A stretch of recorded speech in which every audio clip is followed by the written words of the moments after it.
permission, I mean. Okay, we're going. Good. Great. So welcome everyone to the pelvic floor, the seat to your creativity. I'm Dr. Shylah Schauer. I'm a naturopath, and I'm going to let Ashley introduce herself. I am Ashley. I'm a doctor of physical therapy. I specialize in pelvic health. So the goal of today is just to introduce to you what the pelvic floor is, how it holds your creativity, and then give you some things that you can do immediately to help kind of tap into all of that. So just really quickly, your pelvic floor, if you place your hands on the sides of your hips, that's your bony pelvis. Your pelvic floor sits inside of that, and it's kind of a bowl shape. So these muscles are responsible for lots of things, but think of it as kind of housing all of your reproductive organs. They lengthen, these muscles have to be able to lengthen, and they also lift. So they're huge in stability. Like if you think of all of the muscles from your legs and your abdomen that attach to the pelvic floor, that deepest layer of muscles is really responsible for giving you the stability throughout that. So that's kind of like anatomically and physically. But what we want to focus on today is more of how does this area play into creativity and what does that even mean? So part of the reproductive system is your ovaries. And so in persons with these organs anyways, the ovaries are what kind of controls the energetics. So your left ovary controls the feminine. So think left side feminine energy, right side masculine energy. And we don't just have one or the other. The goal is in every person that we have a balance of each. So the left side feminine energy, think mother line, think creation, think creativity. Right side, think that's your masculine, that's your doing. So if you were going to build a house, the creation side of that would be drawing up all of the plans and dreaming up what it was going to look like. The right side would be the ability to actually do the building. So you have to have both. We have to have this balance between both. And when we get into a space that often happens in this culture of just constantly doing and not being. So being present is a big part of this, right? And we're constantly just trying to have to like do the next thing, go to the next place, fulfill the needs of others before fulfilling our own. We get stuck on the right side. So we get stuck in that masculine energy and we don't return back to self, which is the left side and the feminine energy. When we find that we return to the left side and that feminine energy, that's where we can discover like the power that's held within this area. But it has to start with a conversation with this area. It has to start with a conversation with getting to know yourself in this area.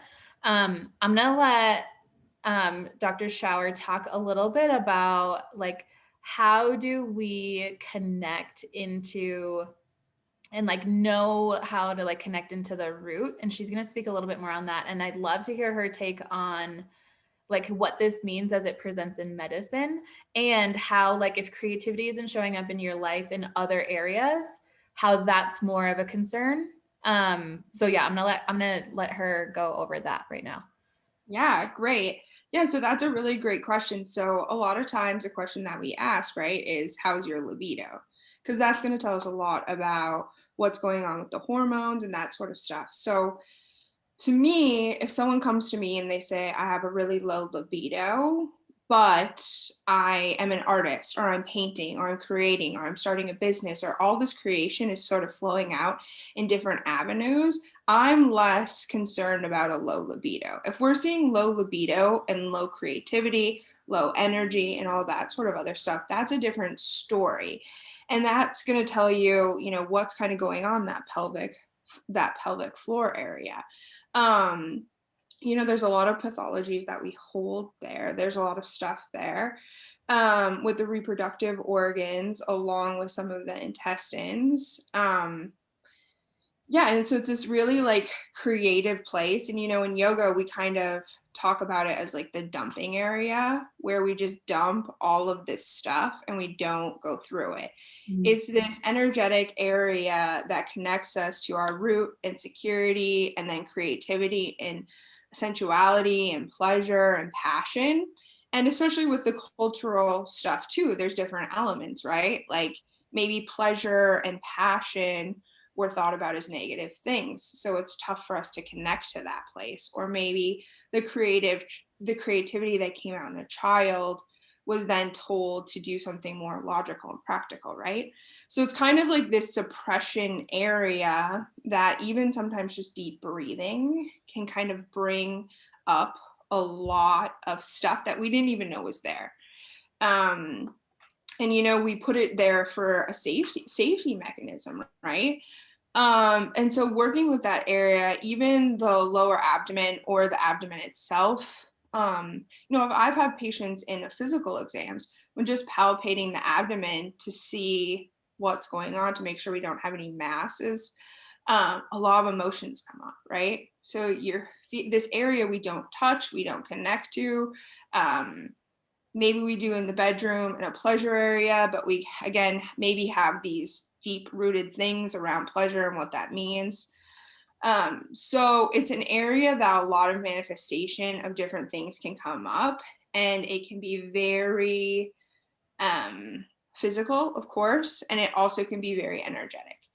And when we think about this place of creativity, it makes a lot of sense, especially from having a uterus, right? Like this is the area where we make another person. It's like the most creative process that you can do.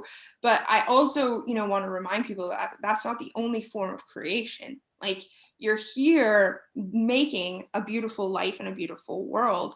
And so I think that there's a very beautiful place of starting to talk about like these energies of the masculine and the feminine, and also creation from building a baby or creating something else beautiful in the world. It doesn't just have to be that.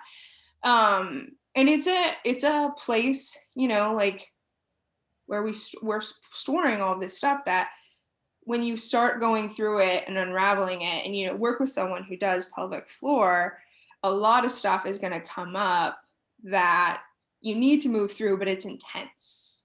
And so especially seeing a lot of women patients, there's a lot of trauma with women, sexual abuse, and that kind of stuff that I've seen some very physical pathologies manifest in that area that when examined had a backstory and had a trauma element to it. And I think that's really what I want people to start recognizing, is that these two aren't separate, right? Like I hear so many other people say, well, the doctor just told me it's all in my head, which is such a stupid thing, but it also is. Like we're all of these things, we're so powerful and we're able to like control and like keep our bodies safe.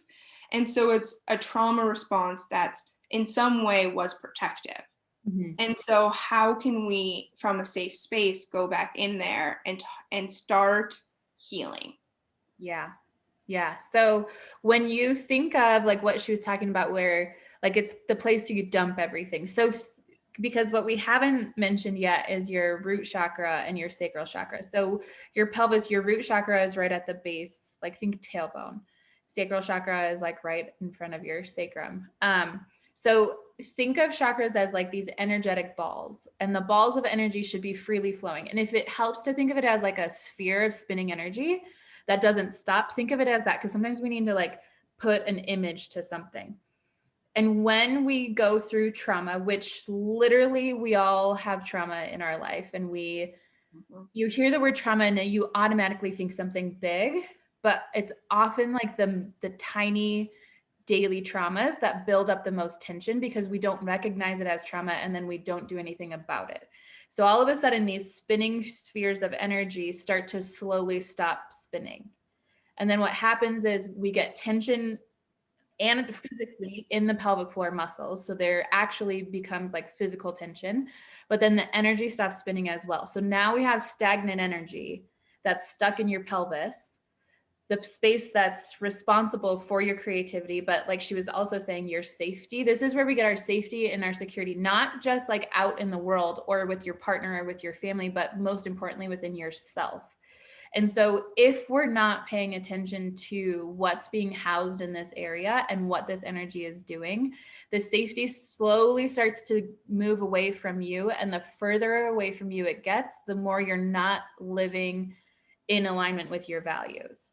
Mm-hmm. When we start to recognize how important this area is, we automatically are going to go back to living more towards our values, and we're going to be able to like start to move the energy. So one of the things that I do with my patients a lot, I'm going to teach you like a smaller version because you can expand on it. And if you want a longer version, we can always do that later. But what I want you to think of, we talked about the left and the right side. So it's really important to have a balance left to right, but it's also important to have a balance up and down in your body too. We have to have energy flowing left to right and up and down.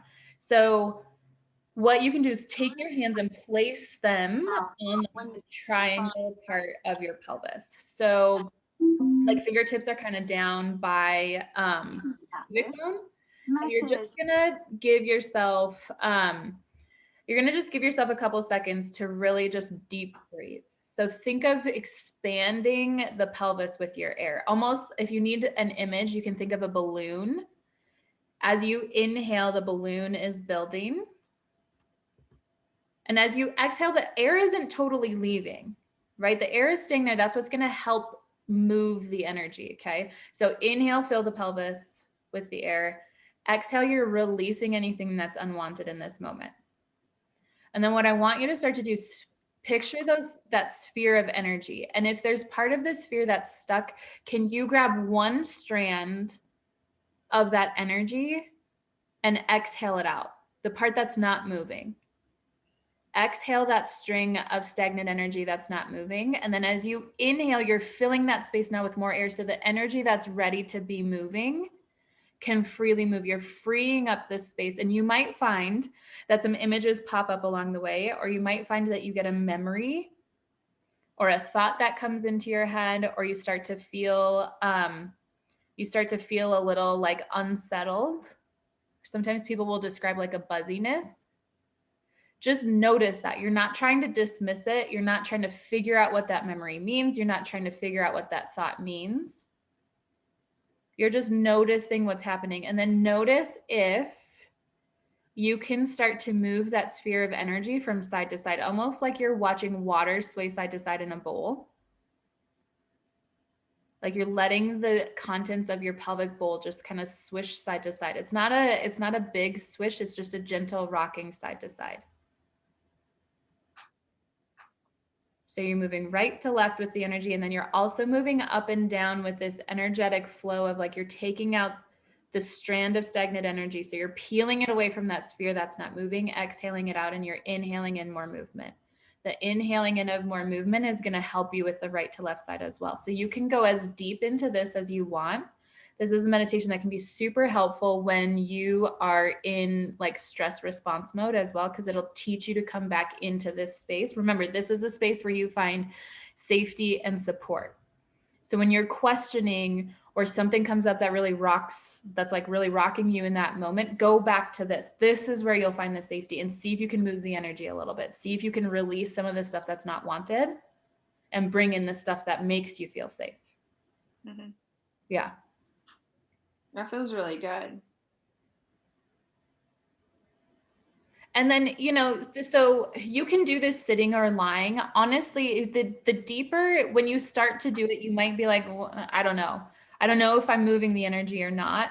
Keep going, like keep trying. Maybe try it like a few days in a row, because again, it starts with a conversation with yourself. And if you've never had that conversation of what am I actually feeling in my pelvic bowl and the pelvic floor, it's gonna take you a while to get to know that space. So it's not like all of a sudden you're going to be like, great, I moved all the energy. Now I have this like balance of flow. It takes time. It's like getting to know someone. And again, because the further we move away from ourselves and our core values, the more time we have to spend getting to know it again. So it's like getting to know a whole new person sometimes. And that's okay. You get to rediscover so many things. Yeah. Mm-hmm. Yeah. And I love that. And I think too, just in my experience with yoga, like laying down on the ground and placing your hand on your pelvis and thinking about that inhaling and exhaling and feeling that rising up and down is so powerful. And like different things are going to come up, and that's okay. Mm-hmm. Especially too, like in yoga too, some of the poses, any sort of hip openers are going to be helping that space sort of expand and move around. So pigeon pose, lizard, some of those are really gonna, those hip openers, eagle are gonna help with that sort of area. Since we're on the topic of sort of movement, I was going to talk a little bit about just some movements that you can do at your desk. So those of you who are familiar with yoga, we sort of have a cat cow where we sort of roll our spine in and then open our shoulders up. So if you place your hands on your thighs here and just sort of curl in, create that cat, and exhale, opening up the chest, tucking the tailbone back.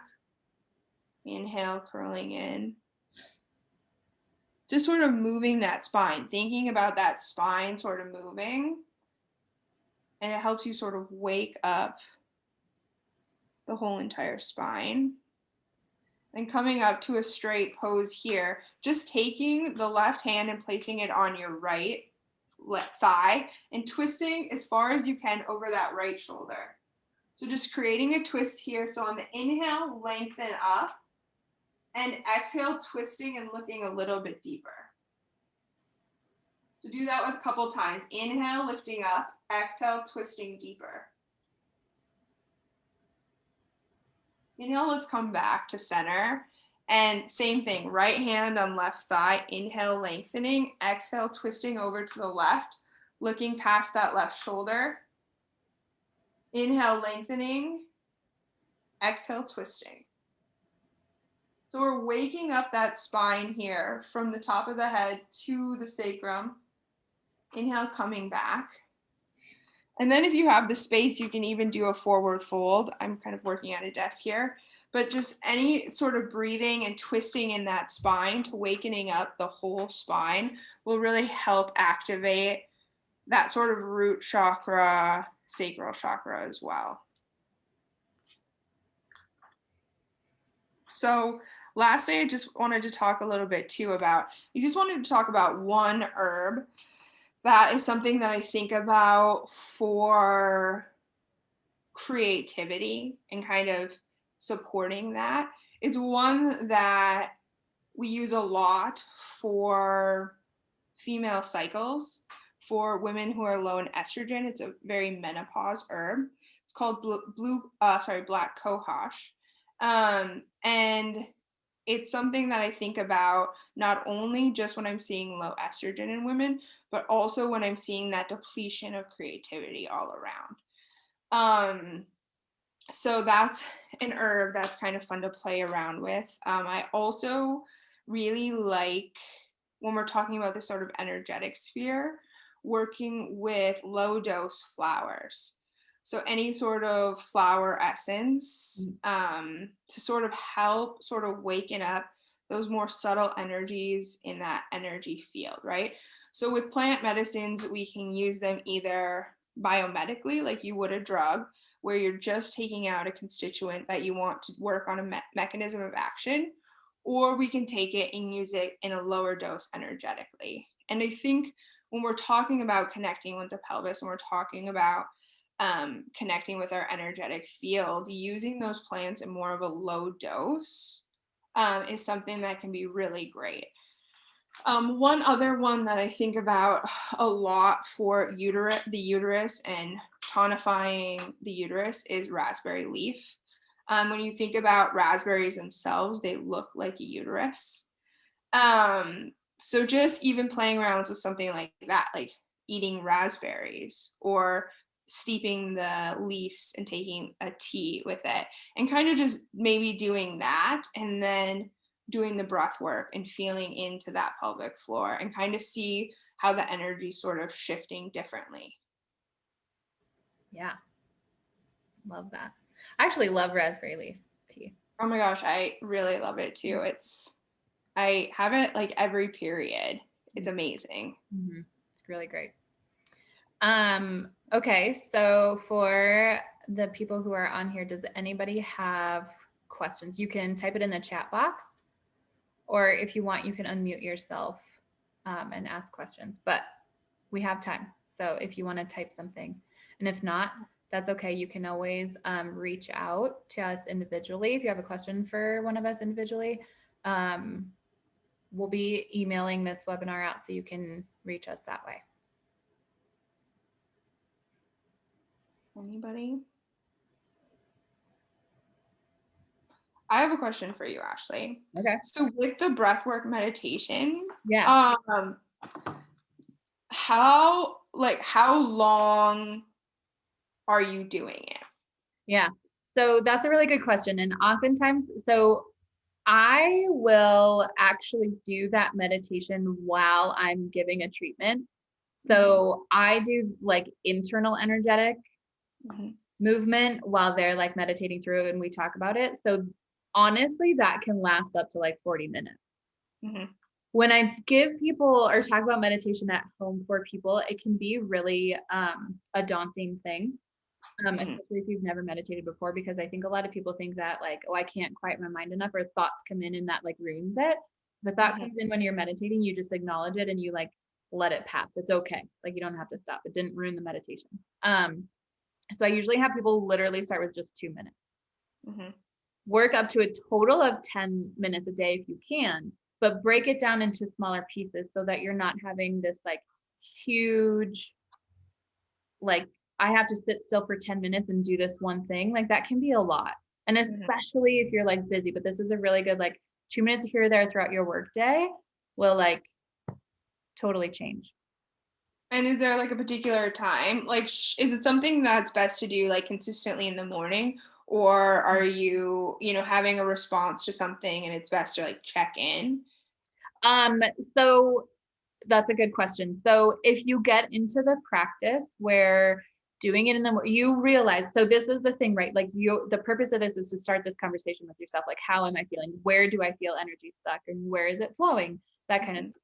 You will, you'll notice that there will be certain times of the day that you might feel a little bit more tension or a little bit more blockage. And then that's a really great time to do it.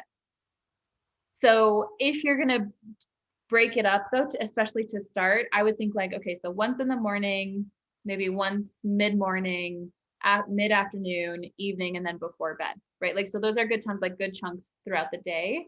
But you may find that like, wow, when I do it in the morning before work, I arrive at work in a different space, It's also though, like if something comes up during the day where you're like, wow, that just like totally threw me off, that's a time to go back to it. So it can be like strategically placed throughout the day, but then you have like these little like SOS, like I need to do this now type of thing. Yeah. Yeah. One last question too that we kind of talked about before, but not on this recording, was you had talked about just sort of bringing that observation back into kind of noticing the tension that we're actually holding in our pelvis that we're not aware of. Yeah. I think that's a really good point because I think people probably are holding a lot of tension there, but they're not thinking about it. Yeah. So this is another thing that I often will tell my clients too, is like literally ask yourself if you're squeezing your butt, clenching your butt. And we clench our butt a lot more than we think. So setting a reminder for yourself if you need to, or just whenever you think of it, like ask yourself if you're squeezing your butt. If you're not sure, squeeze your butt harder and then let go. But like I will notice when people come into my office and they wash their hands, I'll notice them literally washing their hands and they're kind of leaning forward a little bit and they're squeezing their butt. And they sit down in the chair and I'm like, okay, can you let yourself rest into the chair? Is that chair able to hold you up, or are you here? Because we're often here, we're like lifting ourselves up, and we just need to let ourselves rest. So that's something you can do throughout the day too, to like release that tension, let it flow out of you. Oh, that's great. I'm like noticing how tense I am. Yeah. Well, this is great. Thank you so much. Yeah. If anybody has any questions, feel free to email either of us. We'll send this out so everyone can get it. Yeah. Thank you everyone for coming. Bye. Bye.